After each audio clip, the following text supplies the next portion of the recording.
simple and direct. They call me Hot Rod. Everybody knows it. I don't have to say what I am, because I've done it.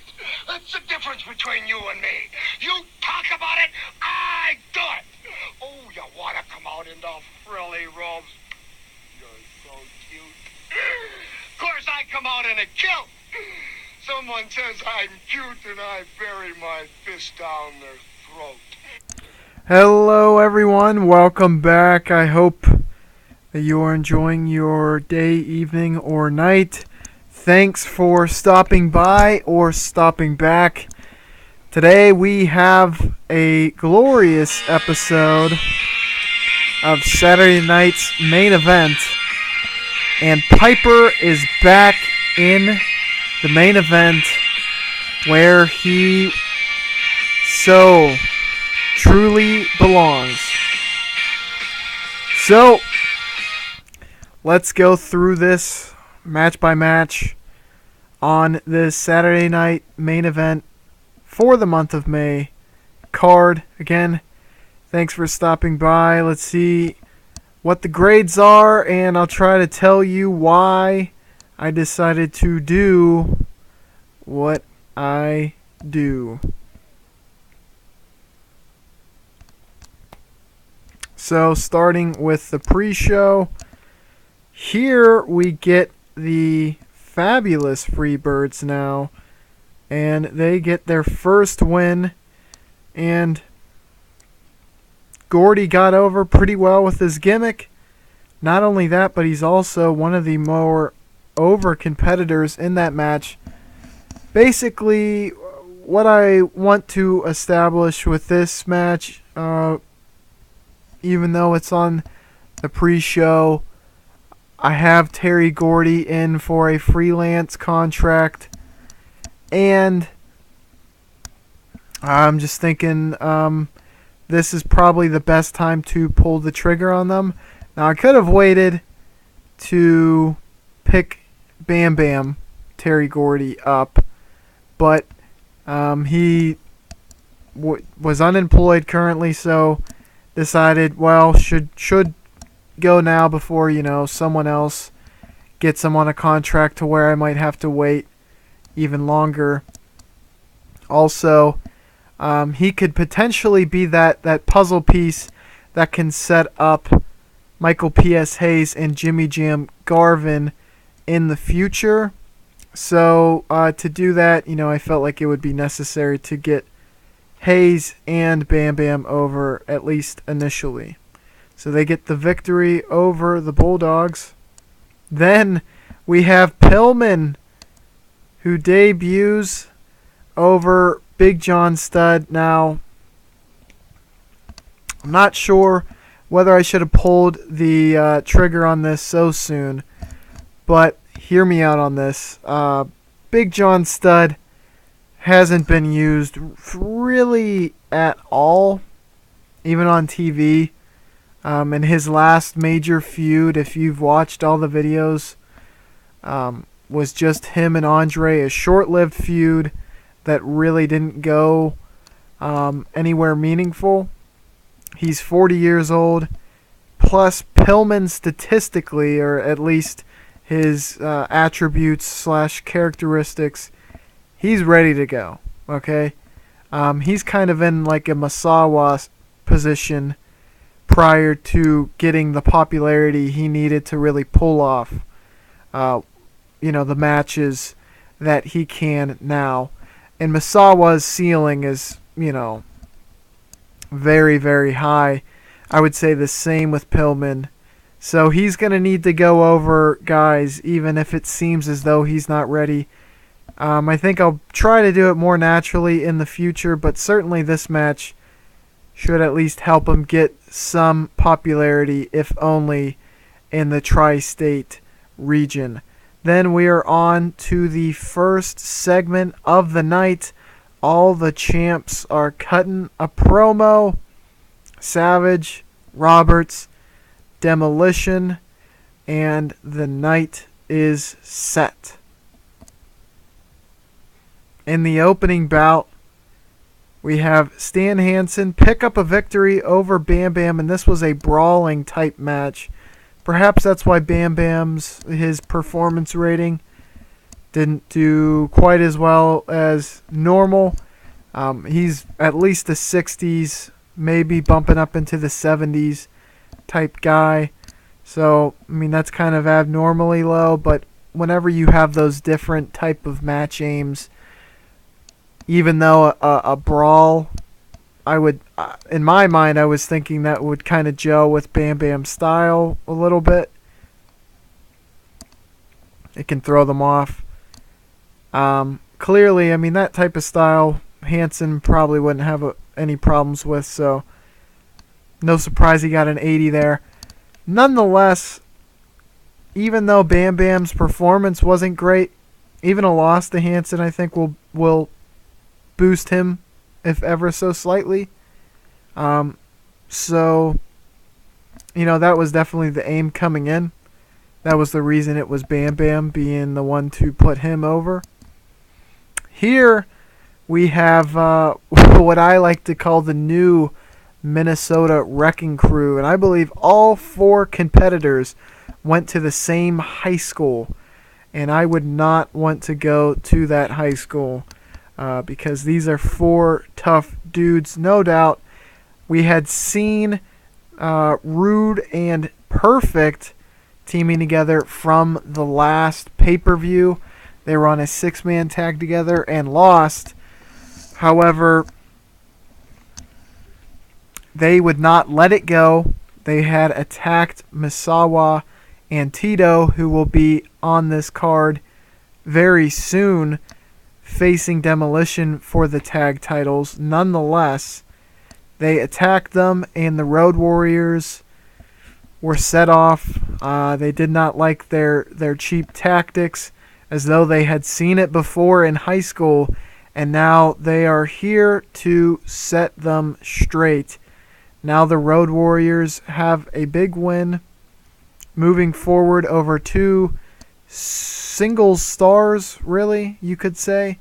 And, I mean, that's about how it should go. Then we have DiBiase and Harley Race both announced to be participants in an IC #1 contendership match later on the card. And that is definitely a stacked lineup. Those 2 are killer players to have in the IC title picture. Then the tag titles are on the line. And Demolition's reign just continues to, week by week, pay-per-view by pay-per-view, get a little bit better and better. This is their 10th defense.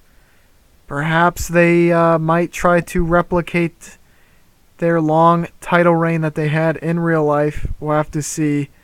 But Tito certainly added to it, and Smash and Axe are really starting to come along nicely. Misawa starting to do slightly better in the tag scene. I'm just trying to find creative ways, really, to use Tito and Misawa.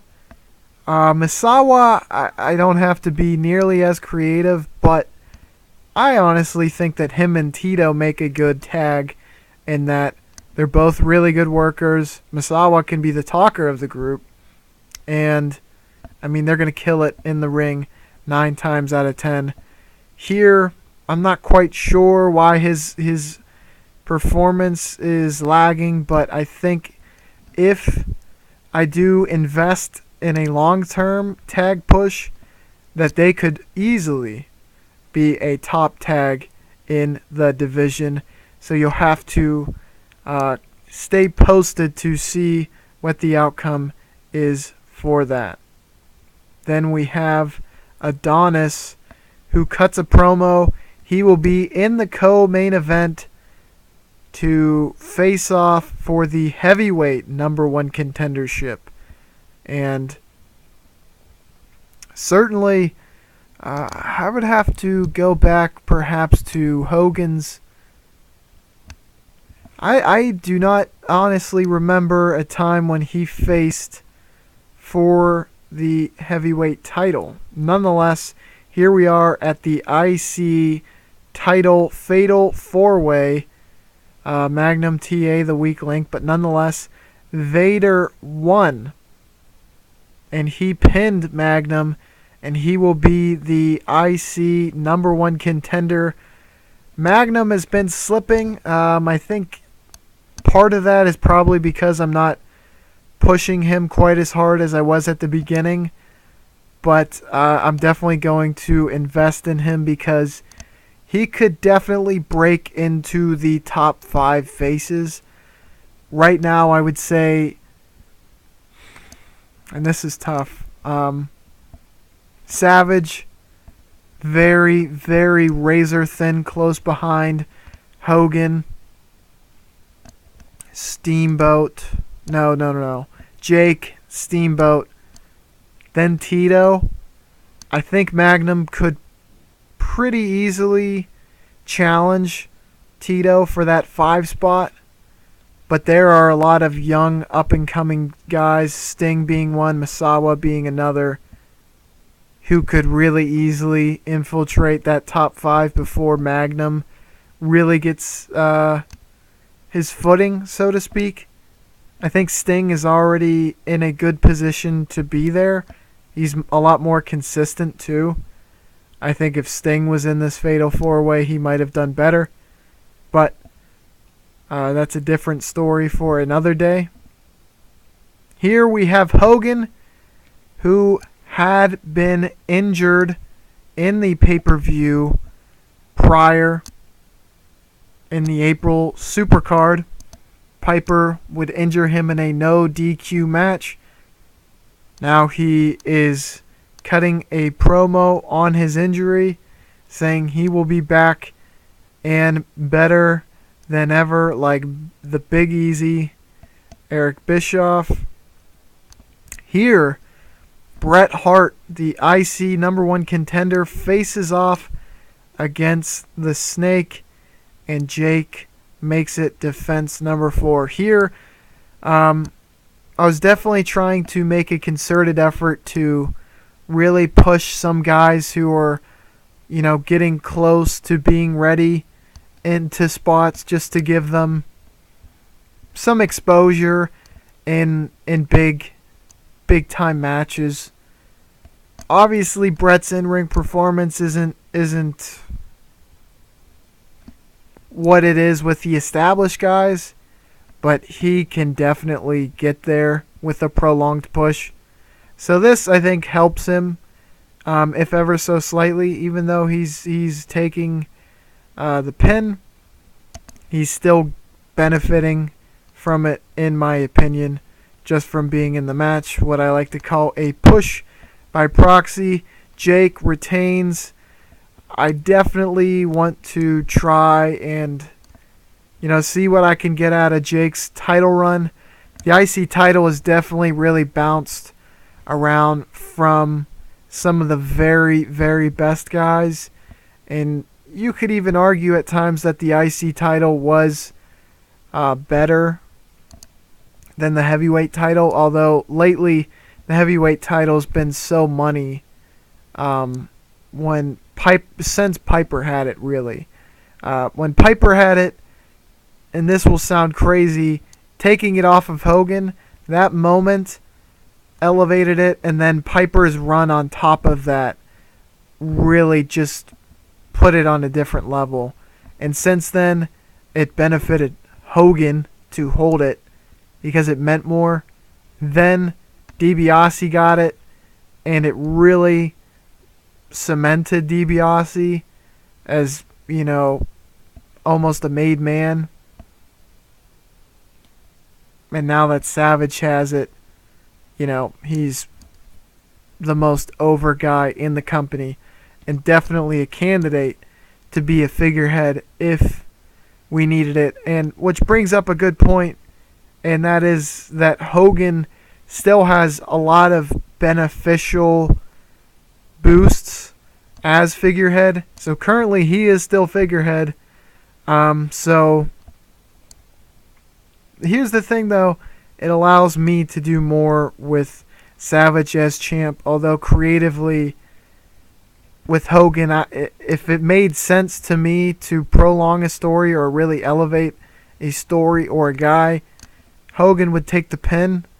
But he has a mystique about him and kind of a mythos that you have to protect him just because he is Hulk, especially in the late 80s, you know. But let's move forward. Here is the big angle that we're going to have to remember coming out of that, and that is Bret attacking Jake the Snake Roberts following this match. He did the figure 4 leg lock on the post spot, tries to fully injure Jake so that he'll have to, you know, vacate the belt. So this will definitely be a start of a rivalry and perhaps even a hatred between these two superstars. And this could very well be the breakthrough feud that the Hitman needs to really cement himself as an upper mid-card player, and then maybe in the future a main eventer. Here is the match. The surprise opponent was Sting. Adonis did pretty well. Sting did okay. The match somehow drops below both in-ring performers' performance skill. Hate to see that. I really thought this would be something to benefit Sting a lot as well. Unfortunately, it didn't benefit anyone really. It's kind of a lose-lose. But we get Adonis the win. He is the #1 contender for the heavyweight title. So we're going to have to try to do some, put the pieces together, so to speak. Some cleanup work to ensure that Adonis is ready. Although I think he was ready even coming in. I just think this was kind of a fluke match, so to speak. I expected this to be kind of a dark horse breakout match. Unfortunately, it hit the low end of possibilities in the co-main. And hopefully our main event and our main angle can really save this card, because we have a huge announcement. Piper had won the match against Hogan on the April Supercard, which very clearly puts you in the #1 contender territory. But those who have watched videos in this series, and if you haven't and you like this video, check out videos that are on my profile in the archives.